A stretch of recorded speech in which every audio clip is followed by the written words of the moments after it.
Hello everyone, welcome to the HardReset channel, and today I'm going to show you how to access deleted notes on your iPhone.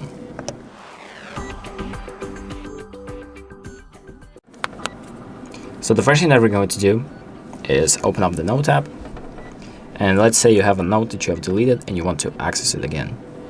So there we go, I just deleted the note, and you can do that by going to the main folders menu, scrolling all the way down to recently deleted. So tap on that, and this is where all of the recently deleted notes will be. So here I have 2 notes that I recently deleted, and what you can do is you can move them from this folder to another. So let's just say I'm going to select both of these, then press the move button on the bottom left, and I'm going to move it to the main folder. So that would be just the notes folder.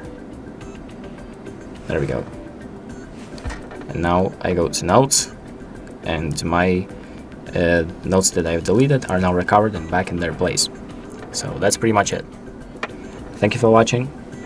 I hope this video helps you, and make sure to like and subscribe.